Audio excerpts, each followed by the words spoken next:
ఇప్పుడే country delight యాప్ని download చేసుకోండి. Download the country delight app now.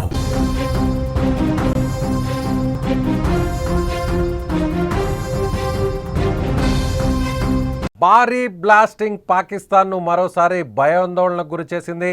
పాకిస్తాన్లోని ఖైబర్ పఖ్తుంఖ్వా ప్రావిన్స్లోని ఉత్తర వజీరిస్తాన్ జిల్లాలో సైనిక కాన్వాయ్పై ఆత్మాహుతి బాంబర్ పేలడంతో 13 మంది సైనికులు అక్కడికక్కడే మృతి చెందినట్టు తెలుస్తోంది. ఈ ప్రమాదంలో మరో 10 మంది సైనికులు 19 మంది పౌరులు గాయపడినట్లు సమాచారం అందుతోంది.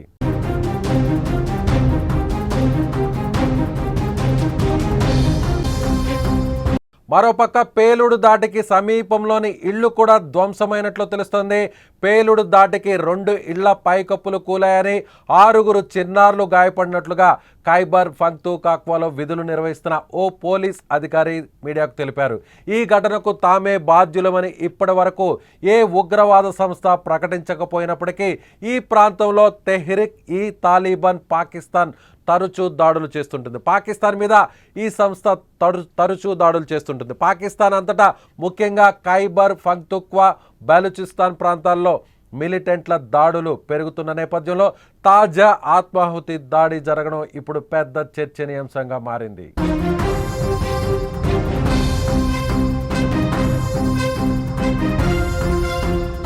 ఇదిలా ఉంటే ఈ ఏడాది మార్చిలో 10 మంది టీటీపీ మిలిటెంట్స్ను హతమార్చినట్లు పాకిస్తాన్ సైన్యం ప్రకటించింది. వారు దక్షిణ వజీరిస్తాన్లోని జండోలా చెక్ పోస్టు సమీపంలోని ఫ్రాంటియర్ కార్ప్స్ క్యాంపును లక్ష్యంగా చేసుకొని ఆత్మాహుతి దాడికి పాల్పడిన సమయంలో ఎదురు కాల్పుల్లో వారిని హతమార్చామని వెల్లడించింది. అలాగే మార్చి నెలలో బెలూచ్ లిబరేషన్ ఆర్మీకి చెందిన మిలిటెంట్లు గుడాలార్ పిరుకున్రీ సమీపంలోని జాఫర్ ఎక్స్ప్రెస్ ప్యాసింజర్ రైలుపై దాడి చేసి 21 మంది ప్రయాణికులు మరియు 4 పారామిలిటరీ సైనికులను చంపారు.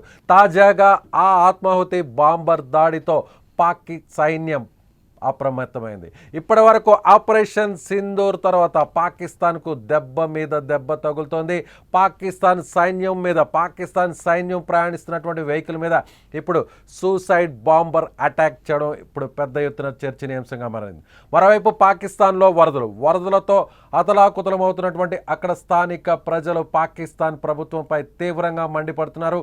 పాకిస్తాన్ ప్రభుత్వం ఎలాంటి సహాయక చర్యలు, ఎలాంటి ముందు జాగ్రత్త చర్యలు తీసుకోవట్లేదని, అందుకే వరదల్లో 100 మంది చిక్కుకుపోయారని పాకిస్తాన్ ప్రజల్లో అసహనం వ్యక్తమవుతుంది. మరోవైపు ఆపరేషన్ సింధూర్లో చావు దెబ్బ తగిలినటువంటి, అంటే కోలుకోలేని దెబ్బ తగిలినటువంటి పాకిస్తాన్కి ఇప్పుడు మరోసారి ఇంటర్నల్గా కూడా, సో అంతర్గతంగా కూడా అక్కడ ఉన్నటువంటి కొంతమంది మిలిటెంట్లు పాకిస్తాన్ సైనికుల మీద ఇప్పుడు దాడి చేయడం పెద్ద ఎత్తున చర్చనీయాంశంగా మారింది. సో ఇప్పుడు పాకిస్తాన్కి ఇది అవమానకరంగా మారిందా? సో పాకిస్తాన్ సైన్యం దీనికి ఎలాంటి సమాధానం చెప్తుంది? సో ఈ దాడికి పాల్పడింది ఎవరో మరికొన్ని గంటల్లో కూడా స్పష్టంగా సమాచారం వచ్చేటువంటి అవకాశం ఉంది.